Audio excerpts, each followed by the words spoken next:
Now you will install Git to your computer. In this section, you will first download Git, then you will install it on your computer, and finally we will take a brief tour of gitbash and how you can access all your folders and files to begin working with repositories. Let's begin!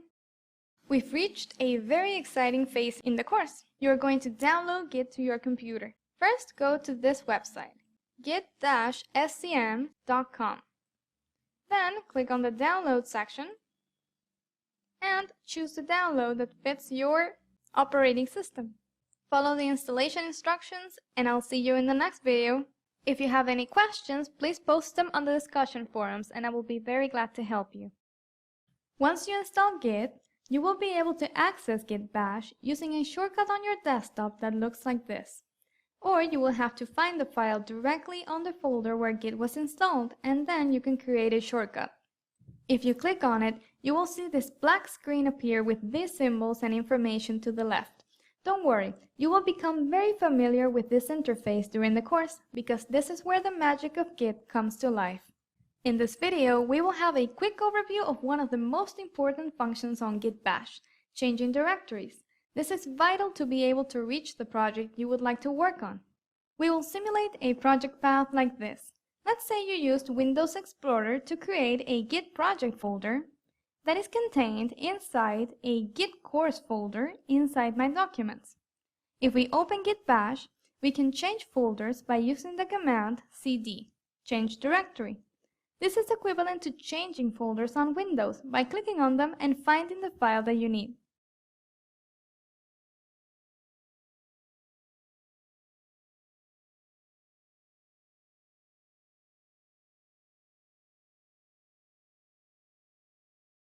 You can see right here that I'm currently on the Git project folder, under the GitCourse folder in My Documents. This folder path in yellow indicates your current folder in gitbash. Here you can see the basic structure of this path.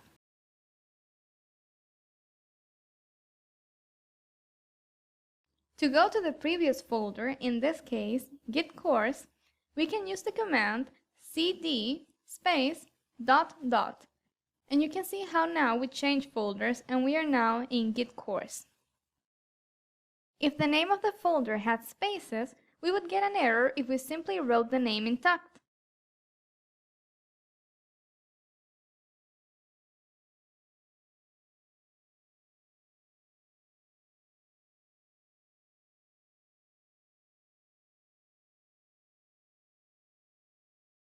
We need to add a backslash before the space for Git to interpret that this is part of the name, that the command is not over.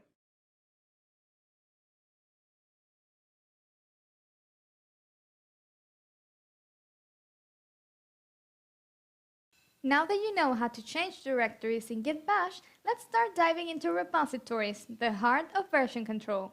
Welcome to this section on repositories. You will learn what repositories are and how to use them, and you will create your very own repository in gitbash. Sounds exciting, right? Let's begin. Repositories, here we go. Let's say we create a project folder.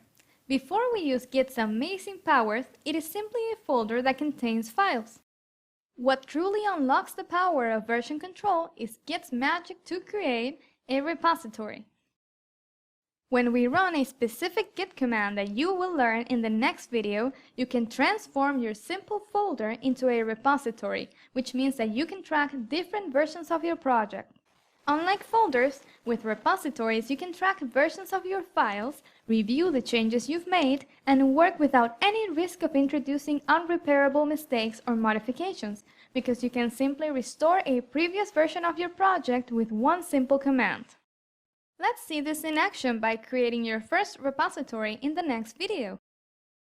Now let's create your first repository. First, you navigate to the project folder using gitbash.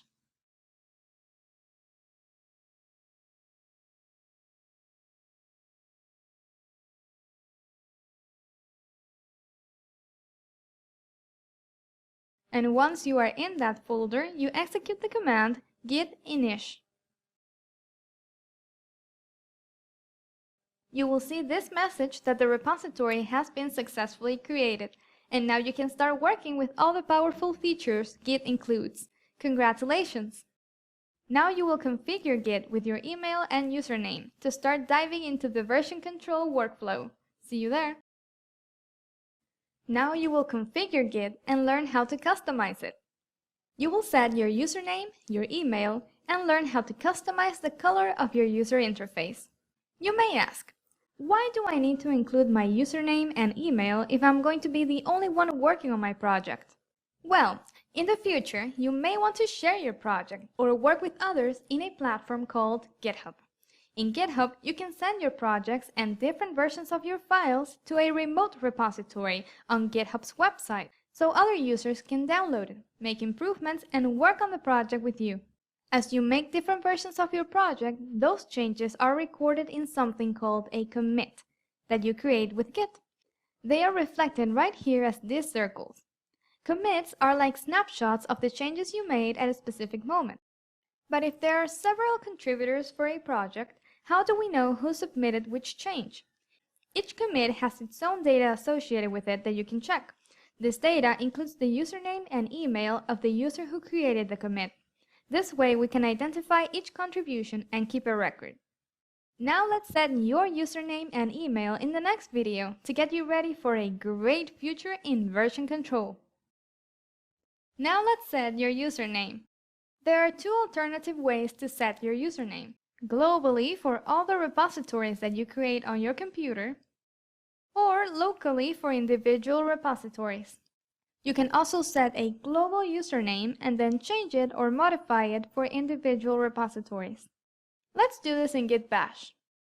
To set our global username, we write git config -- global user.name followed by the username that you want to assign in quotation marks. And then click enter. But since I have my username already set up, I will abort this command by typing Ctrl+C.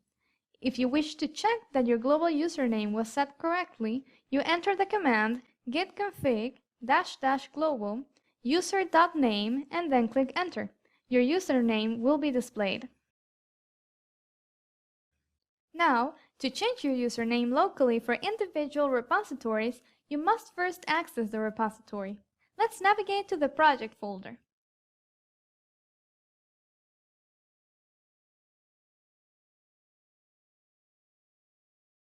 And then once you're in the folder, execute the command git config user.name followed by your username in quotation marks. Notice that we no longer include the -- global. To check your username for this repository, enter the command git config user.name and see it printed on the command line. Now let's set your Git email in the next video. Now let's set your email. You can set your email globally for all the repositories you create on your computer. Or you can set your email locally for individual repositories. You can also set a global email and then change it or modify it for individual repositories. Let's do this in gitbash. To set your global email, write git config -- global user.email followed by the email you want to assign in quotation marks. And then click enter. But since I have my email already set up, I will abort this command by typing Ctrl+C. If you wish to check your global email, you can enter the command git config -- global user.email and then click enter. Your email will be displayed. Now, to change your email locally for individual repositories, you must first access the repository. Let's navigate to the project folder.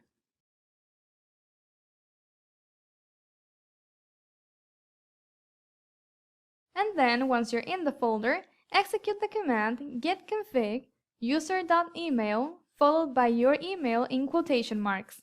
Notice that we no longer include the -- global. To check your email for this repository, enter the command git config user.email and then see it printed on this command line. And now you know how to customize your email for Git and commits. Great job! Now let's start to really dive into the Git workflow, where the power of version control really unlocks. In this section, you will dive into the workflow by learning about the three main sections of a Git project, the three main states of a file that is tracked by Git, and you will also work on and see real examples of them. Are you ready? Let's begin.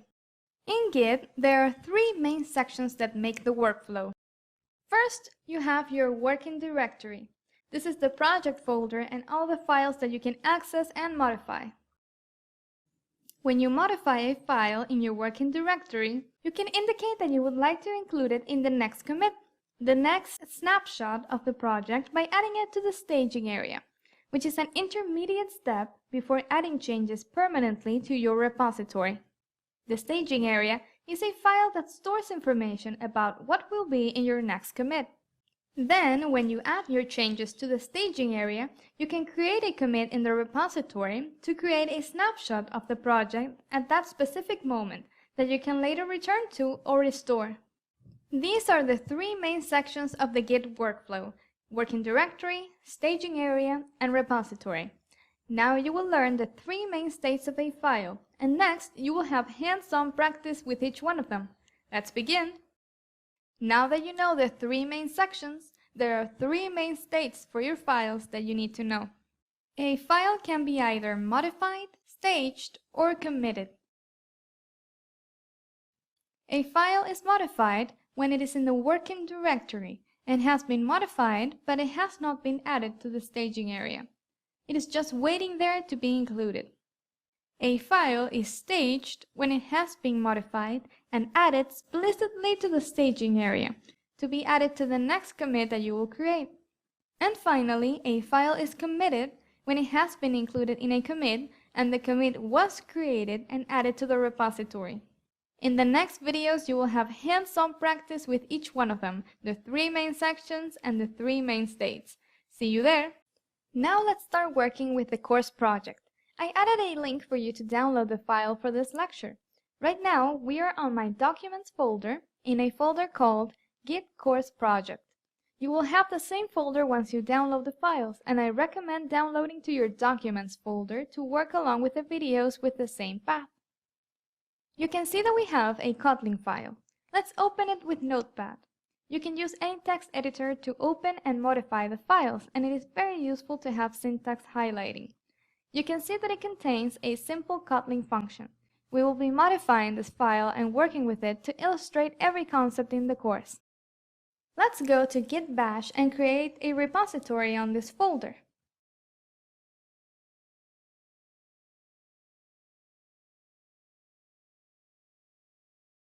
Now, let me introduce you to the working directory. Yes, you're looking at it right now. This section, the folders and files that you can modify directly, is your working directory. In this case, our working directory is one file, the Kotlin file. Let's check the status of our repository by executing git status.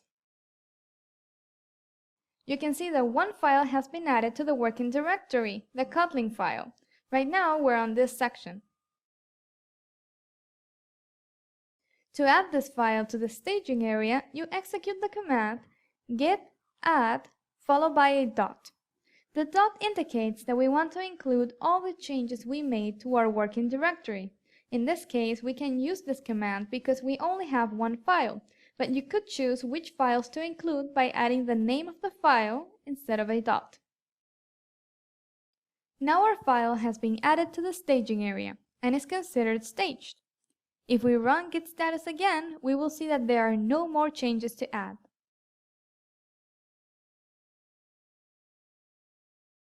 To add the snapshot to the repository and keep this version in our records, we need to create a commit. We will discuss commits in much greater depth during the next section, but now let's create one commit for our file. We write git commit -m and in quotation marks a message describing this change. Usually you can use the message initial commit for the first commit in your repository. And now the file is committed, safely stored in the repository. Congratulations! You just used all the sections and states that you learned. In the next video, we will work with the staging area in more detail, and I'll show you some interesting scenarios and commands that you will use in the future. See you there! Now let's take a closer look at the staging area in the next few videos. Let's make a modification to our file, such as adding a third parameter to our function.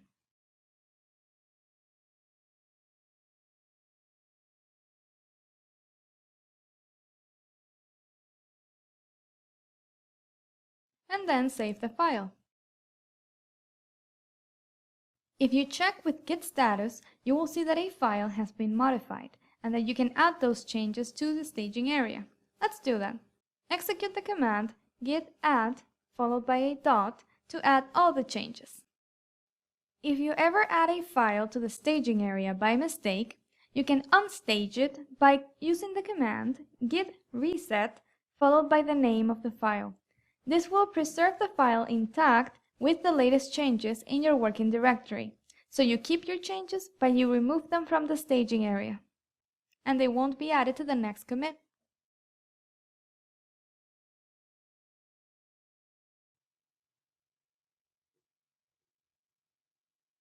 In the next video, you will learn how you can see the differences between your working directory and your staging area. See you there! In the previous video, we modified the coupling file, adding a third parameter, and we didn't add the change to the staging area. Let's do this in this video, and let's see how you can see the differences between your working directory and staging area. First, you navigate to the project folder and check the status of the repository using git status. You can see that a file has been modified. Let's execute the command git add dot to add it to the staging area. If you check, you will see that all the changes are now staged. Now let's see an interesting scenario. Let's say you added some changes to the staging area, and then you notice that you need to make some additional changes before creating a commit. Let's, for example, add a comment to our coupling file.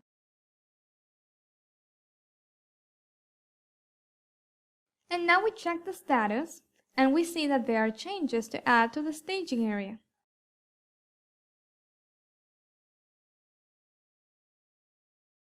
You can see the difference between the file that you currently have stored in the staging area and the file in your working directory using the command git diff.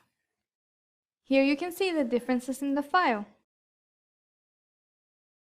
Next, after we check this, we can add the latest changes to the staging area and then create a commit.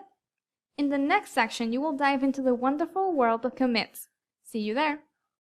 Now you will dive into the world of commits, the basic building blocks of version control. You will learn the essentials and the details for working with commits, such as their structure, how to modify them, how to delete them, combine them, and how to check previous commits you've created. Amazing, right?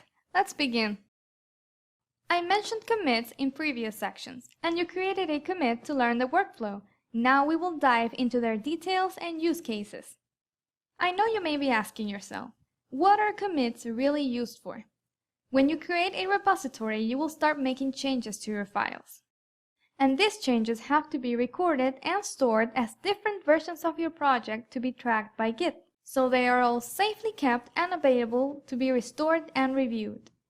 Commits are the basic building blocks of version control because they reflect the changes, and you can assign a message to each one of them to describe the change and why it was made. In the next video, you will create a commit, and we will analyze this process in much more depth. See you there! In the previous section, we didn't create a commit. We just added our changes to the staging area. Now let's create a commit. We enter the command git commit -m and a descriptive comment for our commit, such as, for example, added a third parameter and a comment. In the next lecture, you will see the importance of adding a descriptive commit message to review the changes you've made. And now we see that the commit was successfully created, and now the changes are safely stored in our repository.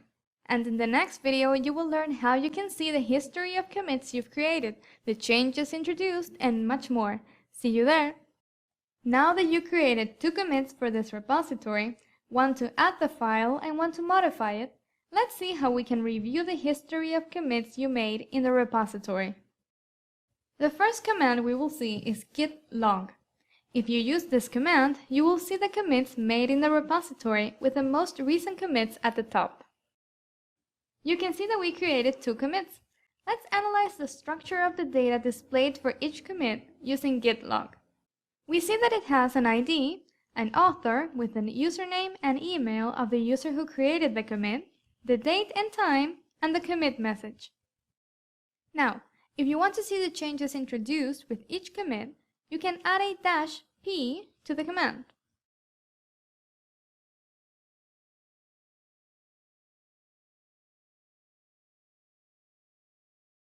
If you add a dash followed by a number, you can choose to only show that number of recent commits.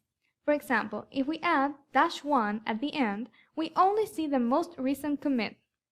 If you use the command git log --stat, you will see the commits with a brief summary of the statistics, such as the insertions and deletions. Insertions are the lines that were added or modified, and deletions are the lines that were removed or modified. We will talk about them in more detail in this section. You can also see the history of commits using this command, git log --pretty equal 1 line, which displays all the commits in 1 line. Here you can see the commit ID and the commit message. There are very cool options you can choose to display your commits. For example, you can add --relative-date to git log, and you will see relative dates, such as 2 hours ago, instead of the exact date, month, and time for the commit. There are many options to choose from. I included a link to Git's documentation where you can find more information and experiment with these parameters. In the next assignment, you will apply them. Hope you like it! Sometimes you will need to access the data and details for a specific commit. To do this, you can check the list of commits you've made by using git log --pretty equal 1 line to print the commit data in 1 line. Then find the commit you need to review using the descriptive message and copy the commit ID. Then enter the command git show and paste the commit ID. Click enter. Now you can see the data for this commit and the changes it introduced. But how do you find a specific commit if your commit history includes hundreds or thousands of commits? Let's see how you can filter the list in the next video. If we had hundreds or thousands of commits in our repository, it would be very difficult to find specific commits, right? Well, not actually, because Git includes a way to filter the list by certain criteria that we can include, just like we can filter a Google search. Using the command git log, if we add a dash followed by a number, let's say 2, we only see the last 2 commits that were made. Since we only have 2 commits, let's try using 1. You can see that only 1 commit is displayed. You can also filter by date using --until, --before, --after, and --since, and specifying a date in quotation marks.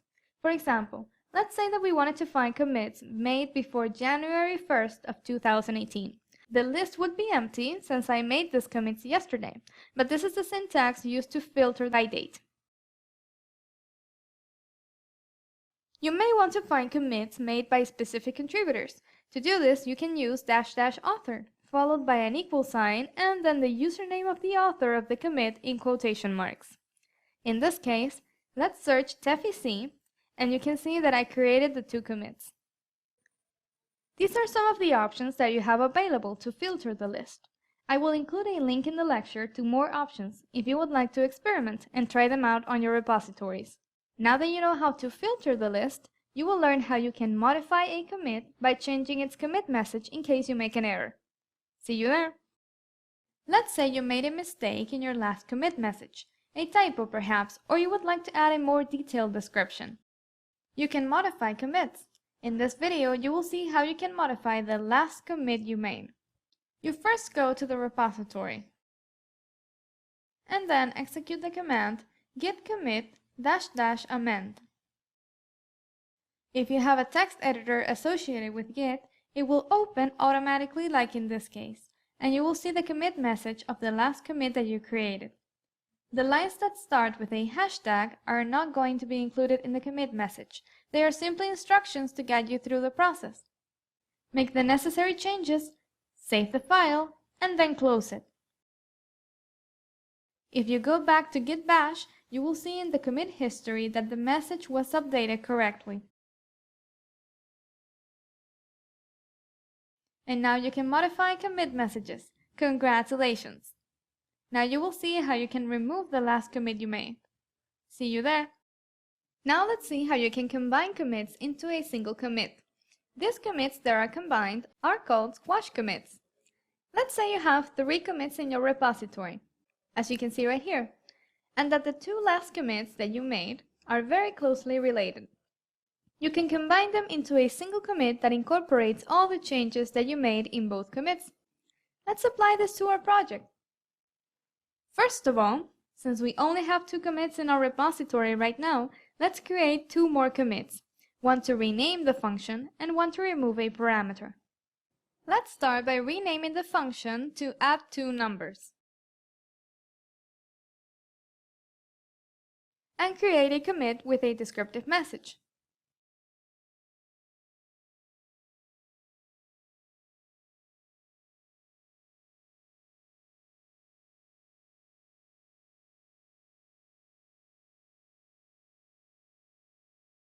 Now you notice that you renamed the function, but you didn't remove a parameter.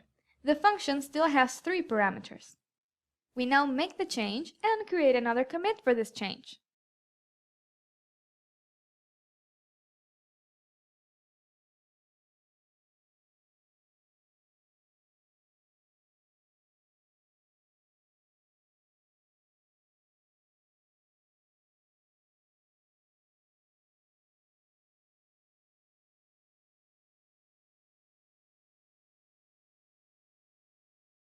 Now we have 4 commits, but since the changes in the last 2 commits were so simple and so related, including them in a single commit would be very helpful. To squash commits, we need to use the command git rebase -i head, this symbol followed by 3, because we want to visualize the last 3 commits. Now a text editor opens if you configured one, otherwise this will be displayed exactly in gitbash. We see the last 3 commits that we created and a few instructions. We don't change anything about the commit that we want to keep. We go to the commit that we want to merge into the previous commit, and we change pick to squash, which means using the commit but combined with the previous commit. And now we save and close the text editor. And it automatically opens again, but now we have to write a new commit message for this larger commit. You can see the messages of all the previous commits that we combined, and we can write a new message for this new commit.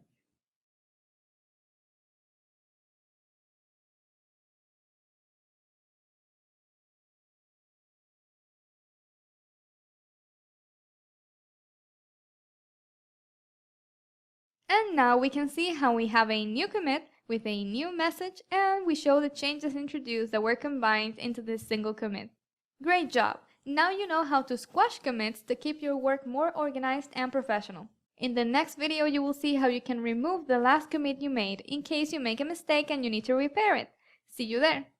Sometimes you may want to delete your last commit. Let's see how you can do this. Let's make a modification to the file, such as adding a message to the print statement.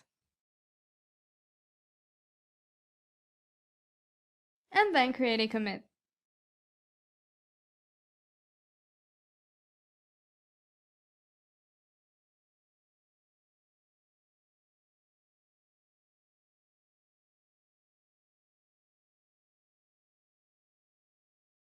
But let's say you want to delete this last commit. There are 2 ways to do it. You can keep the changes in your working directory, which means that if you open the files, you will see the last version with all the changes, or you can choose to remove the changes that this commit introduced from your working directory as well. Let's see how you can keep the changes in your working directory. Execute the command git reset --soft head followed by this symbol and 1. Notice the --soft. This is what indicates that you want to keep the changes in your working directory. If you want to remove the changes, you need to use --hard. And now if we check the commit history, you can see that the last commit was successfully removed. If you check in your working directory, the config file, the changes have been preserved. And now the status shows uncommitted changes, so we can modify the file and create a new commit. This command removes the last commit. In the next video, you will learn how you can remove a series of commits to reach a specific version of your project. Are you ready? Let's go! You can return to a previous version of your project by removing the last commit that you made. The previous command you learned removed the last commit. But now we can remove several commits to reach a specific version of your project. Let's say that, like we have right here, we would like to return to this version of the project, the blue commit. We can remove all the commits made after this commit to return to this version. Let's do it. First, you should check that there are no uncommitted changes that you could lose before using this command, because the command that you will learn in this video throws away all your uncommitted changes, even if they are in the staging area. Then, you need to check your commit history and find the commit that you would like to return to. For example, let's say that I want to go back to the original version of the project, the file that we had at the very beginning.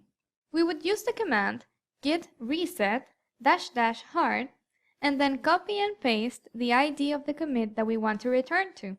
In this case, the first commit that we made. And now, if we check the commit history, we see that it only shows one commit. And if we check our working directory, the file has now returned to its original state. This completes our section on commits. I really hope you liked it. You should really congratulate yourself on how much you've learned and how far you've come since you first started the course.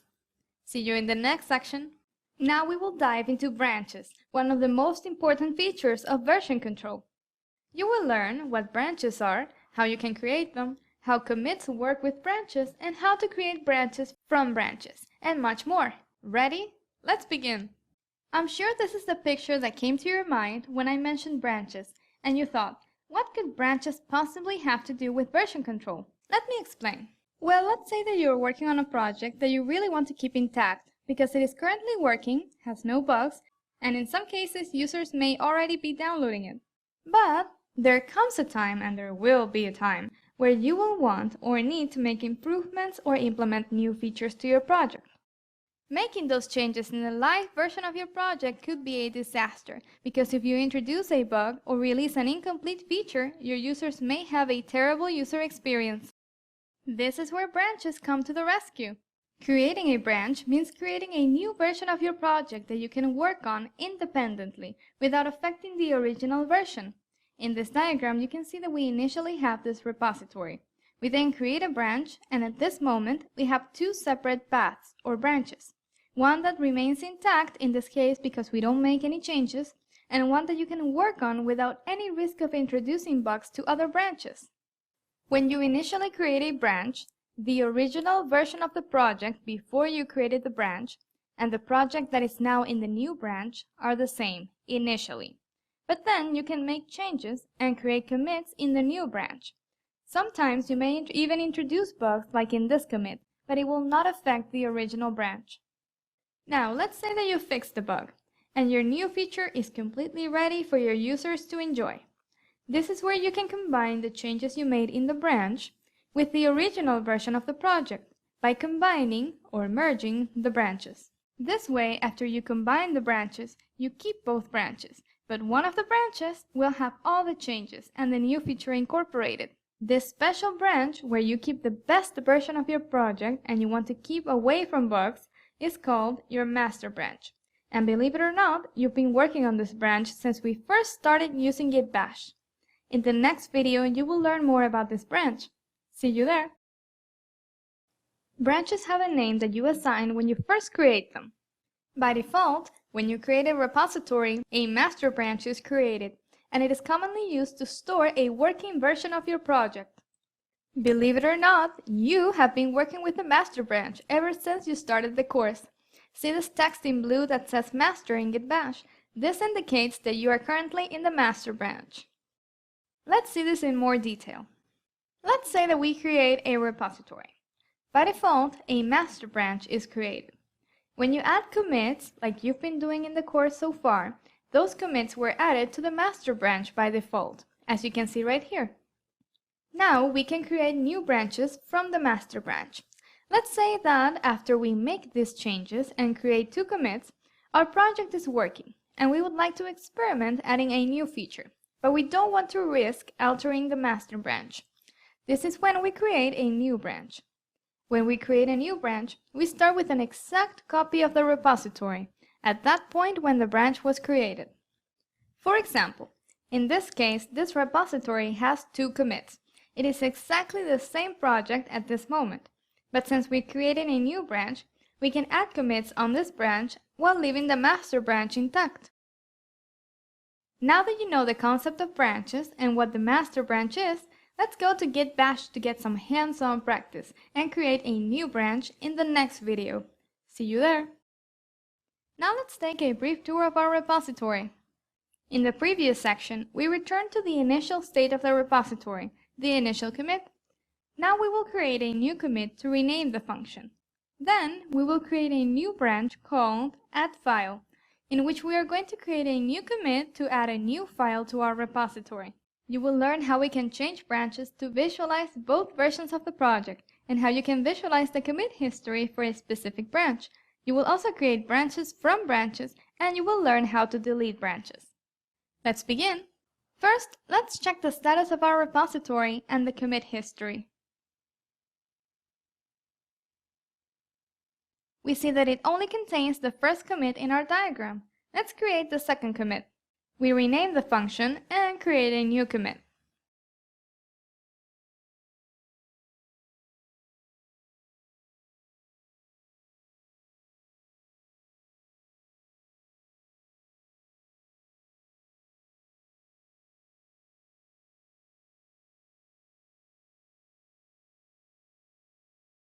Now we have these 2 commits, and this is where the magic of branches comes to life.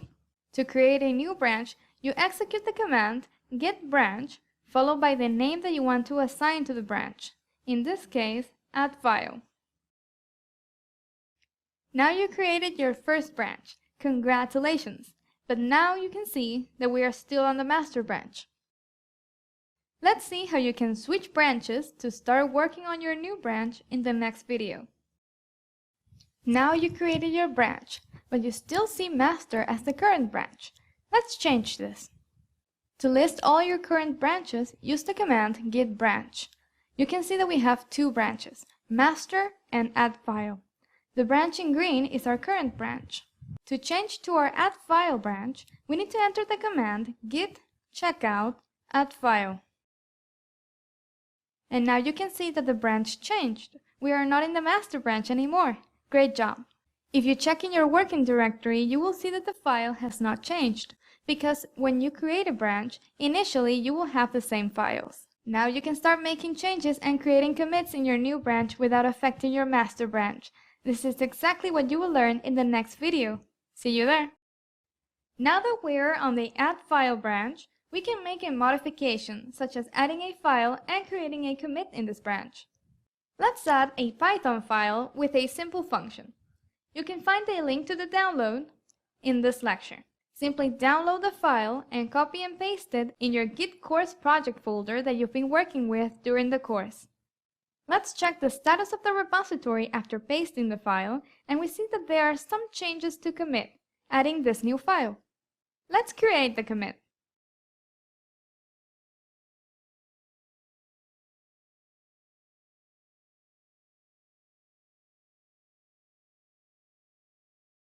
And now we have this exact project structure, a master branch with 2 commits and a new branch with 1 commit.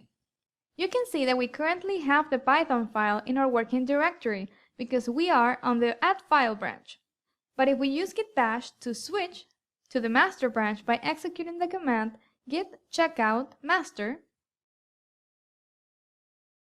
and if we check the working directory, you will see that now you only have 1 file, because the new commit that added the Python file is not part of the master branch. It is part of the new branch that we created that is independent from the master branch. In the next video, you will see how you can visualize the commit history for this branch using the command git log. I will also show you an awesome command that illustrates your entire commit history graphically, and you will learn how to see the differences between branches in gitbash. Are you ready? Let's go! I'm sure this is the picture that came to your mind when I mentioned branches, and you thought, what could branches possibly have to do with version control? Let me explain.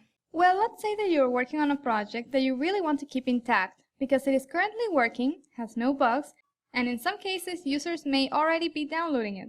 But there comes a time, and there will be a time, where you will want or need to make improvements or implement new features to your project. Making those changes in the live version of your project could be a disaster, because if you introduce a bug or release an incomplete feature, your users may have a terrible user experience. This is where branches come to the rescue.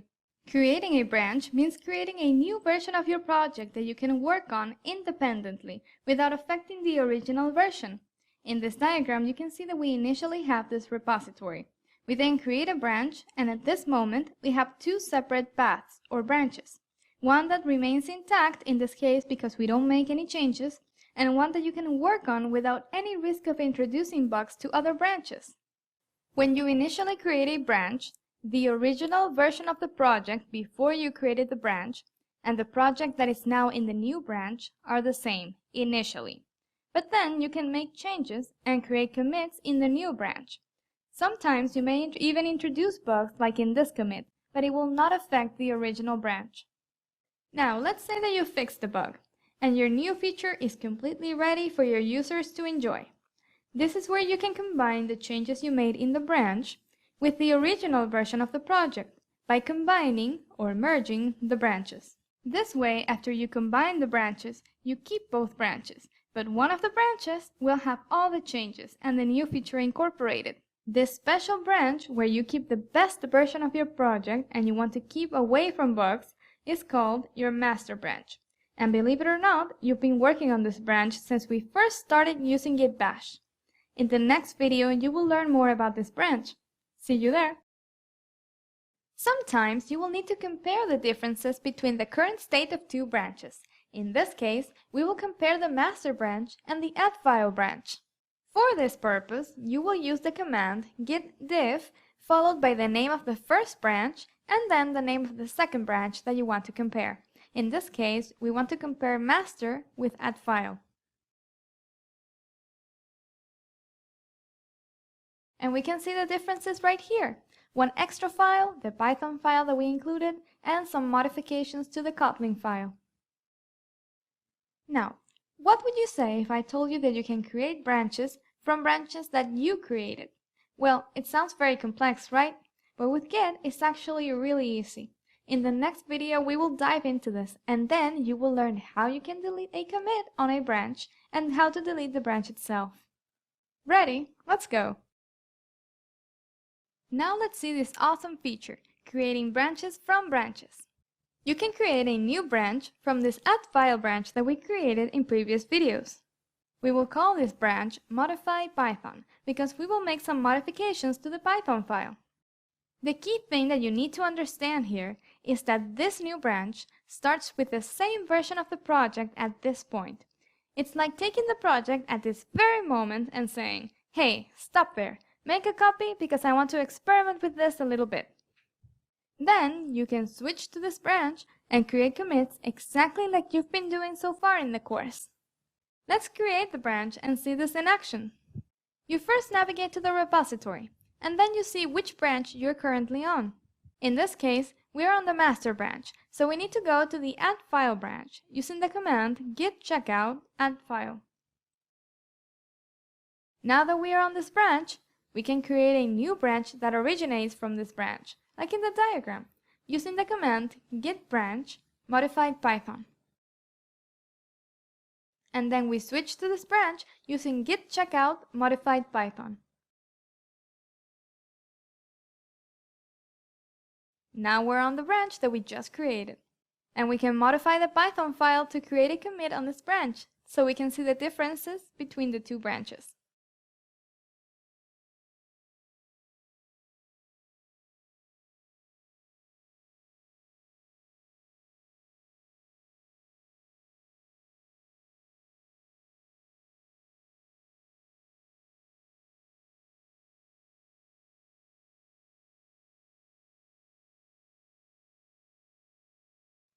Now we see the changes in our working directory, but if we switch branches to add file,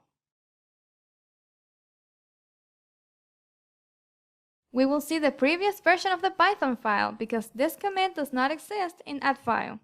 And now you know how to create branches from branches. Awesome job! Next, you will learn how to delete branches. See you there! Now that you have 3 branches, your master branch and 2 branches that we created, you're going to delete the modified Python branch. You can check that you currently have 3 branches with git branch.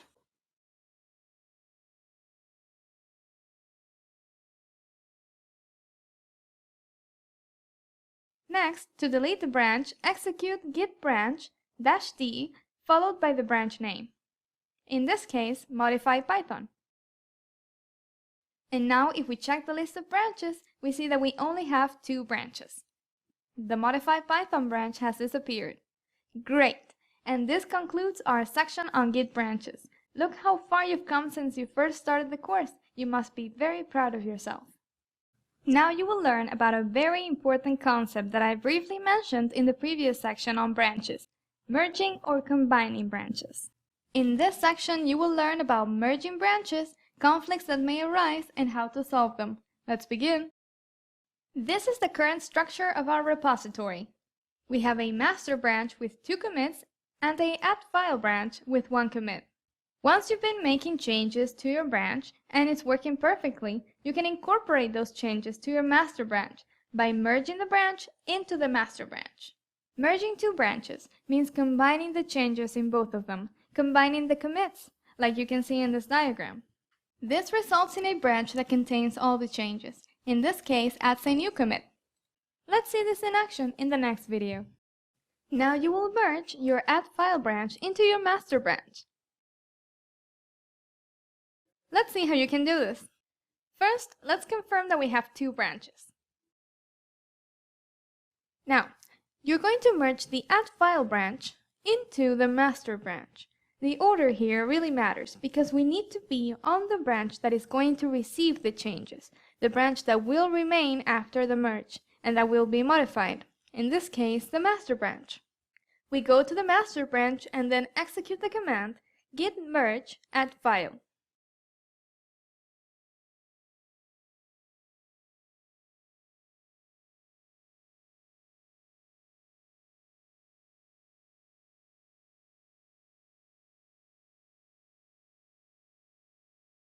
This way we indicate that we want to merge the add file branch into our current branch, the master branch, like you can see in the diagram.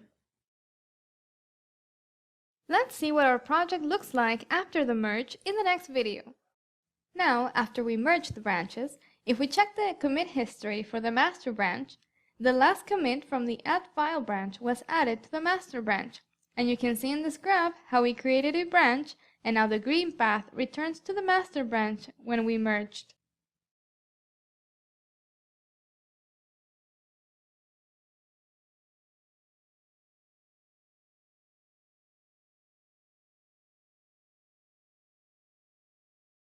If we check the list of branches, we see that we still have our branch and we are currently on the master branch.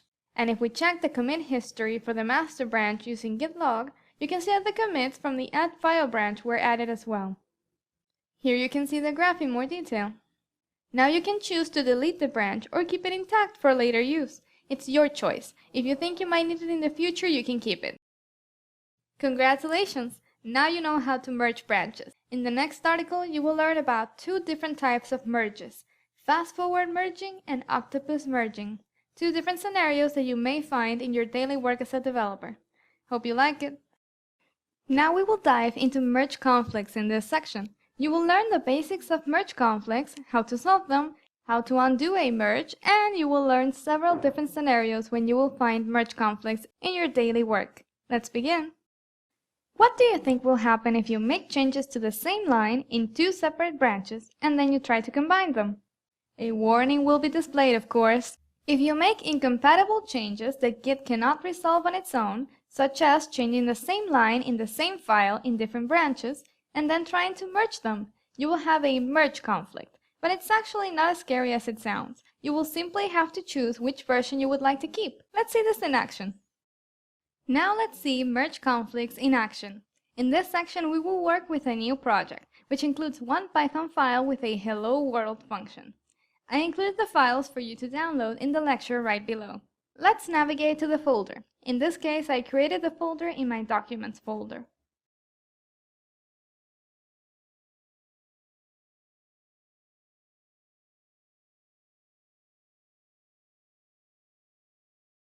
And then let's create a repository with git-init. Now we will create the initial commit to add the existing file to the repository.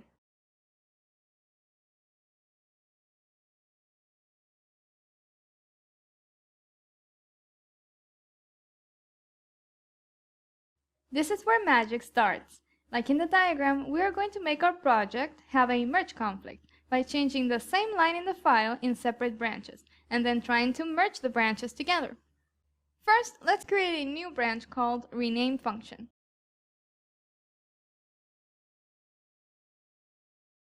And let's rename the existing function in the Python file to print hello world.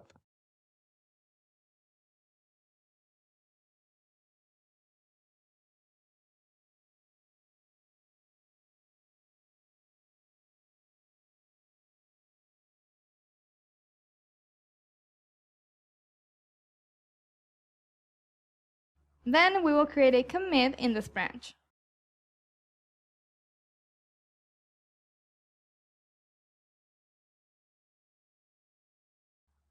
And switch to the master branch.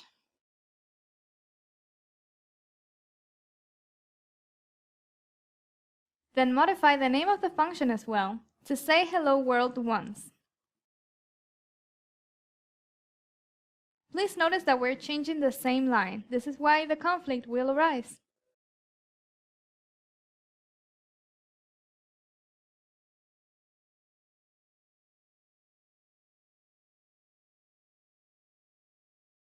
Now we have this project structure, and let's say that we want to merge the rename function branch into the master branch.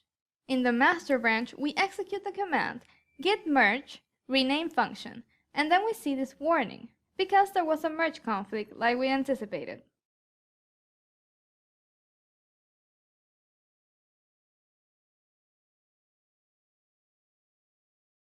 We see the file and two sections highlighted right here that are separated by these indicators. The two sections are the two versions of the line that was changed, where the conflict arises. The first section is the version from your current working branch. In this case, we are on the master branch. The second section is the version from the new branch.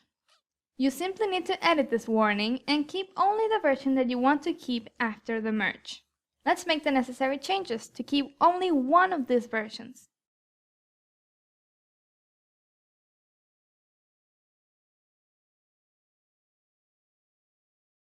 Then save the file and close the editor.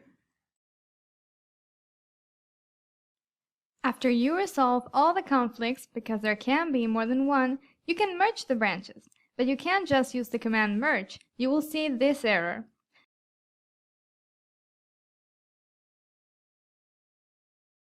But now we can add the files to the staging area and create a new commit for the merge.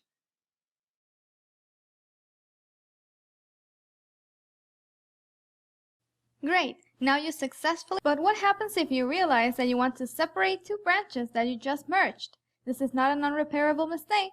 Let's see this in the next article. Welcome to this short section where you will learn how to refactor files using the command line. You will see how to remove files on gitbash, how to remove your files from your repository but still keeping them in your working directory, and how to rename files directly on the command line. Let's begin.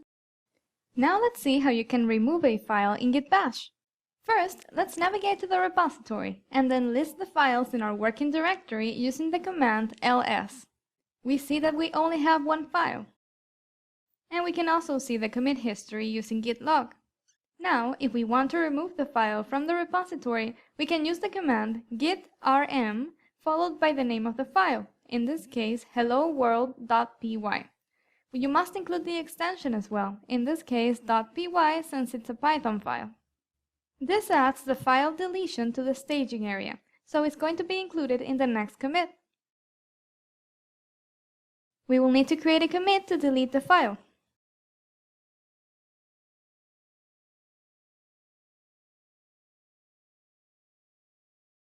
And now we deleted the file. You can check the commit history.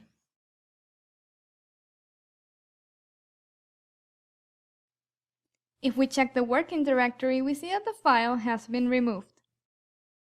To restore the file, we can undo the last commit using git reset --hard hep the symbol followed by 1. And now we see the file, and the commit history has been updated. In the next article, you will learn how you can remove a file from version control, preserving it intact in your working directory. Now you will see how you can rename a file in gitbash. You first go to your repository, and I really suggest listing all the files in your directory with the command ls. Then use the command git mb followed by the original name of the file and then the new name of the file, including the extensions.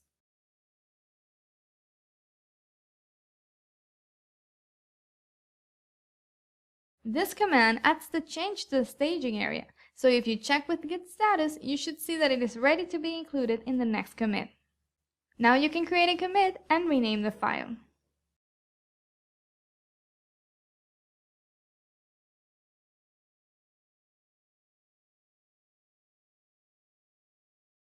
Great job!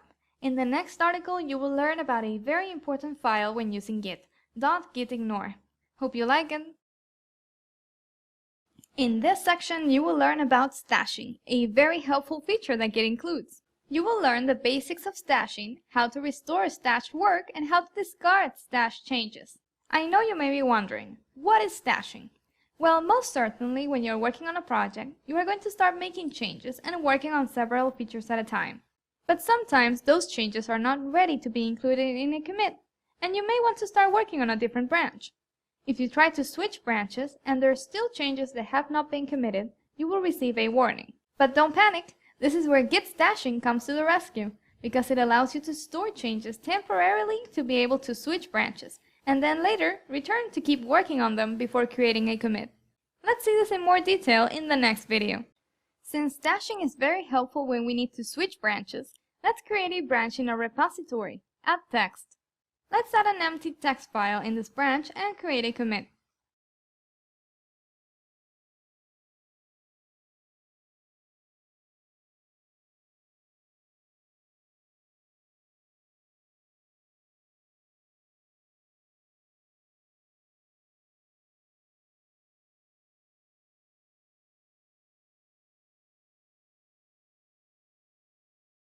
Now let's make a modification to this text file, such as adding a sentence.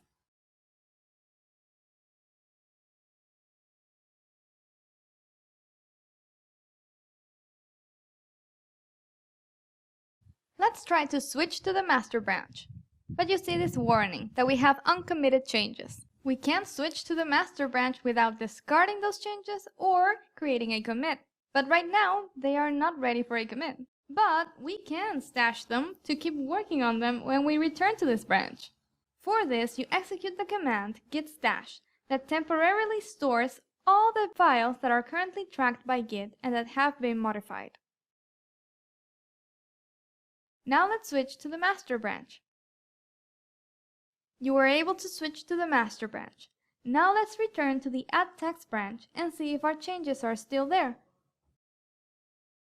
We currently don't see the changes in our working directory, but we can run the command git stash list to see all the stashed changes. We see one stashed change set, and if we run the command git stash pop, it will restore the last changes that we stashed. Let's check this in our working directory. And if we run git status, we will see that the changes have been restored, and you can include them in a commit or you can keep working on them. You can also store several change sets and restore them individually. You will learn how to do this in the next article. Hope you like it.